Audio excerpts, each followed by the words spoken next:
데일리 브리핑. 네, 오늘 데일리 브리핑에서는 한인민주당협회 스티브 강 회장을 모시고 정치적 이슈들을 진보적인 민주당 입장에서 해부해보는 시간을 갖겠습니다. 강 회장님 안녕하십니까? 안녕하세요. 네, 우선 축하드립니다. 감사합니다. 커미셔너 되셨는데. 네, 진심으로 축하드리고요. 일은 좀 늘어났지만 그래도 한인 사회를 위해서 더욱더 섬길 수 있는 기회가 생겨서 매우 기쁘게 생각합니다. 네. 자, 지난주 공화당 전국위원회가 연방하원특별위원회에 지난 1월 6일 의회 난입사태 조사에 참여 중인 애덤 킨징거 또 리즈 체니 하원 의원을 비난하고 나섰습니다. 하지만 미치 매코넬 공화당 연방상원 원내대표를 포함한 여러 상원 의원들은 공화당 전국위원회의 결정이 잘못되었다라고 비판하고 있습니다. 이러한 현 상황을 민주당에서는 어떻게 보십니까?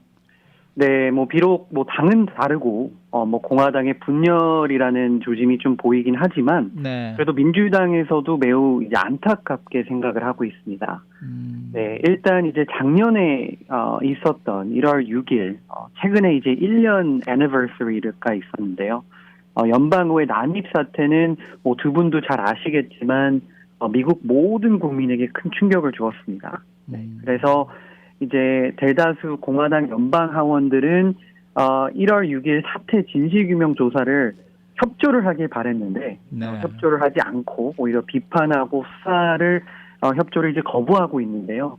그래도 다행인 게 이 특별위원회가 만들어지고 유일하게 이제 공화당 소속 의원들 2명이 이제 참여하게 되었는데 그게 바로 조금 전에 언급하셨던 애덤 킨징거 의원과 리즈 체니 의원입니다. 네. 그래서 일단 이 두 분의 공화당 의원들은 이제 공화당 내에서 반대를 이제 무릅쓰고 진실을 찾아야 한다는 사명감으로 이번 특별위원회에 참여하고 있는데 최근에 지난주였죠. 공화당 전국위원회에서 이 2명의 의원을 공식 비난하는 성명서를 공개를 했습니다. 네, 그래서 거기서 끝났으면 사실 공화당 내에서 조용했을 텐데 오히려 이번 주에는 미치 매코넬 공화당 연방상원 원내대표가 강력하게 1월 6일 사태를 합법적으로 인증된 선거 이후 평화적인 권력 이양을 막으려는 폭력적인 반란이다라고 밝혀서 오히려 그 공화당 내에서 그 분열이 충돌이 좀 이어지고 있는데요. 이것들은 일단 이 공화당 상원 의원들과 연방 하원 의원들과의 좀 충돌이 좀 보이고 있습니다.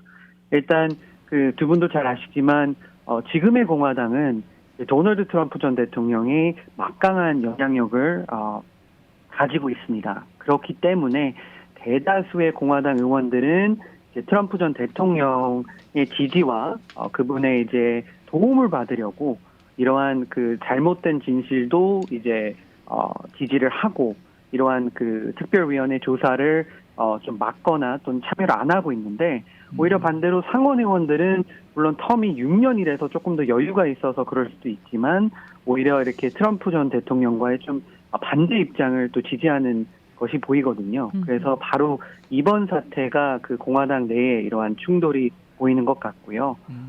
일단 그 도널드 트럼프 전 대통령은 아직까지도 지난 대선 결과의 조작 의혹을 이제 제기를 하고 있고 반대로 이제 공화당 소속인 이제 미치 매코넬 상원 원내대표를 포함한 여러 이제 반 트럼프 공화당 의원들은 계속해서 충돌하는 모습이 보이고 있습니다. 그래서 일단 민주당은 지금 지켜는 보고는 있지만 이제 걱정이 많습니다. 왜냐하면 이제 다음 대선도 얼마 남지 않았고 그리고 지금 이런 어려운 상황인데 워싱턴에서는 이러한 정치적 분열로 이제 중요한 법안들이 통과되지 않고 있기 때문에 하루빨리 공화당도 이제 제자리를 잡았으면 하는 바람입니다. 네.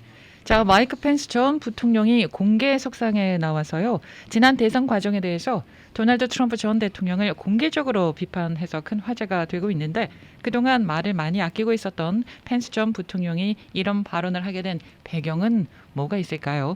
네, 사실 이제 공화당 소속이지만 민주당에서도 매우 이제 안타깝고 이게 불쌍하게 생각하는 그 정치인 중 한 분이죠. 아, 그래요. 그러한 표현을 해서 죄송하지만 왜냐하면 네. 정말 그 부통령으로서 그 마이크 펜스 전 부통령이 민주당에서도 그 도널드 트럼프 전 대통령을 매우 잘 섬겼다고 평가를 하고 있거든요. 네.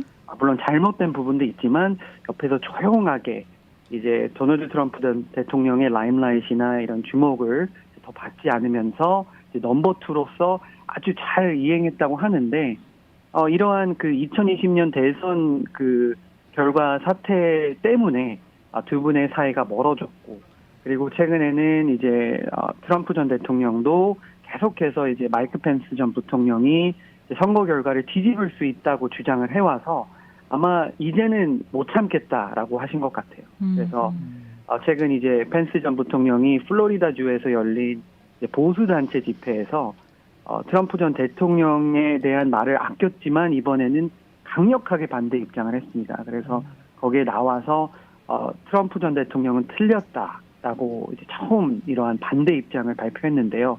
일단 여기서 가장 핵심 내용은 이제 도널드 트럼프 전 대통령은 이제 마이크 펜스 전 부통령이 2020년 대선 결과 이후 이제 연방 상원에서 그 결과를 이제 확정 지으는 그 절차에서 그 부통령이지만 상원 의장의 역할도 하긴 하거든요. 네. 헌법상. 그래서 상원 의장으로서 이 결과를 무효 처리해서 연방 하원으로 넘겨서 이제 의회에서 이러한 그 표 결차를 통해서 이제 차기 대통령을 선택할 수 있다라고 주장을 하고 있는데 그 마이크 펜스 전 부통령은 오히려 반대 입장입니다.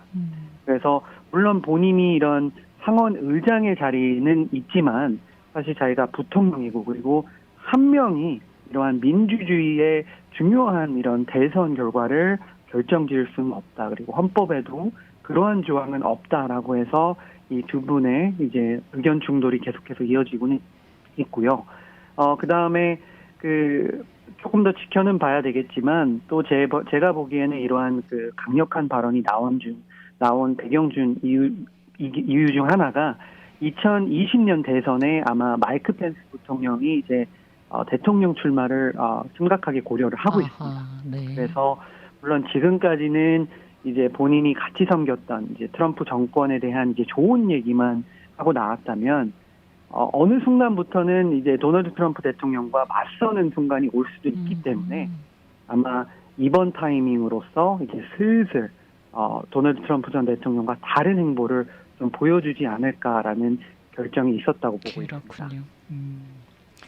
자, 연방 대법원의 스티븐 브라이어 대법관이 은퇴를 선언했습니다. 곧바로 조 바이든 대통령은 이제 흑인 여성을 후임에 앉히겠다고 발표를 했고 또 공화당에서는 이런 결정을 또 비판하고 있습니다. 이 바이든 대통령이 이런 결정을 내린 이유가 상당히 궁금한데요. 네, 일단 이제 민주당에서는요, 스티븐 브라이어스 이제 대법관의 은퇴 결정을 매우 이제 존중하고 반기면서 큰 박수를 보내고 있습니다. 일단 이분의 이 배경을 설명드리자면 일단 브라이어스 대법관은 지난 1994년 이제 빌 클린턴 전 대통령이 지명을 받아서 현재로서 한 27년간의 이제 연방 대법원에서 이제 진보적인 목소리를 내오고 있었는데요. 하지만 올해 83세로 9명의 연방 대법관들 중에서 이분이 가장 나이가 많습니다. 그래서 이번에 바이든 대통령이 당선되면서 민주당 내에서 좀 걱정이 많았습니다. 네.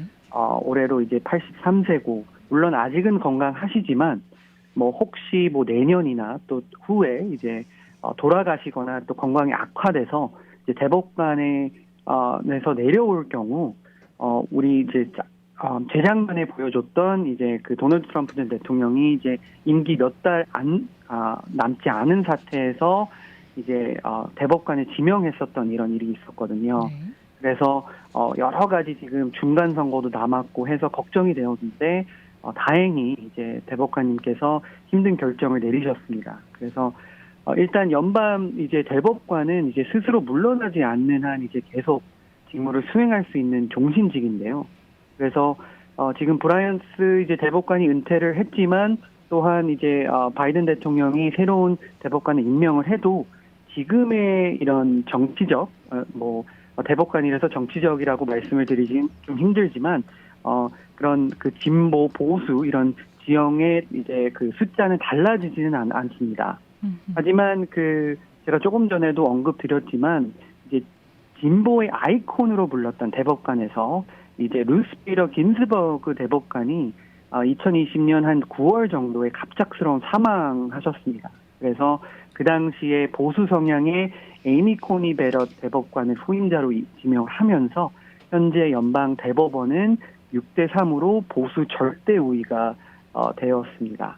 그래서 일단 아직은 이제 조 바이든 대통령의 임기가 거의 1년 좀 넘었고 한 3년이 남았지만 네. 이번 이제 중간 선거에서 혹시나 연방 상원에서 인준 절차를 거쳐야 되는데 50대 50에서 혹시나 공화당이 51표, 민주당 49표로 변한다면 그 민주당이 원하는 대법관 후보자를 임명할 수가 없거든요. 그렇기 때문에 이번 이런 은퇴 선언이 매우 민주당에게는 중요한 이슈로 떠올랐고요. 또 마지막으로는 지금 바이든 대통령이 흑인 여성 후보를 지명하겠다라고 해서 큰 화제가 되고 있는데 네. 지금까지 연방 대법원에 115명의 대법관이 임명이 되었습니다. 그중에 딱 7명을 제외한 나머지는 모두 백인 남성 대법관이었는데요. 네. 그리고 이제 공화당의 롤모델 대통령으로 뽑히는 로널드 레건 대통령 또한 이제 1980년 당시 이제 여성 대법관 후보를 지명하겠다고 약속을 했습니다. 그래서 그 당시에 샌드라 데이 오카너 전 대법관이 최초 여성 대법관으로 이제 탄생이 되었는데요. 네. 그래서 지금 공화당의 이러한 공격은 지금 시대에 맞지 않는다고 저희는 생각을 하고 있습니다. 자, 최근에 민주당 소속의 낸시 펠로시 연방 하원 의장이 재선 출마를 선언을 했는데 그런데요, 2020년에 연방 하원 의장에 재도전을 할 때 이 임기가 하원 의장으로 마지막이 될 것이다 이런 약속을 했다고 합니다. 그런데 재선 출마를 또 선언을 했잖아요. 여기에 대해서 이제 공화당 의원들의 비판이 이어지고 있는데 이 내용은 어떻게 보십니까? 네, 최근에 이제 낸시 펠로시 연방 하원 의장이 사실 은퇴할 것이라고 많은 민주당 또는 공화당 내에서도 생각하고 있었는데 깜짝 이제 재선 발표를 이제 온라인으로 동영상으로 했습니다. 예. 그래서 좀 화제가 되고 있는데 일단 조금 전에 앵커께서도 말씀하셨지만 2020년 당시 이제 이번 2년이 마지막으로 본인이 연방 하원 의장으로서 섬기겠다라고 언급을 한 것은 사실입니다. 그래서 일단 낸시 펠로시 하원 의장 입장에서도 본인이 아직 하원 의장을 계속 더 하겠다는 건 아니고 일단은 연방 하원 의원직을 계속 연기한다고 이렇게 발표했다고 이렇게 강조를 하는데요. 예. 여기서 중요한 것은요. 이분이 조금 더 지켜봐야 될 것 같습니다. 왜냐하면 제가 보기에는 되게 전략적인 발표라고 보고 있고요. 왜냐하면 지금부터 본인이 은퇴한다는 선언을 하면 레임덕으로 바로 사람들이 보게 돼서 네. 하원 의장의 권한이나 여러 가지 막강한 그런 파워들이 이제 없어질 수가 있다는 우려가 있기 때문에 아마 낸시 펠로시 하원 의장이 지금으로서는 재선을 선언을 했지만 앞으로 가서 다시 은퇴 선언을 하거나 또는 하원 의장에서 물러날 확률이 매우 높다고 보고 있거든요. 그래서 오히려 낸시 펠로시 하원 의장이 전략적으로 이런 메시지를 보내지 않았나라는 생각을 가지고 있습니다. 네, 좀 더 두고 봐야 되겠네요. 네. 네. 오늘 말씀 잘 들었습니다. 감사합니다. 네, 지금까지 한인민주당 협회 스티브 강 회장과 함께했습니다.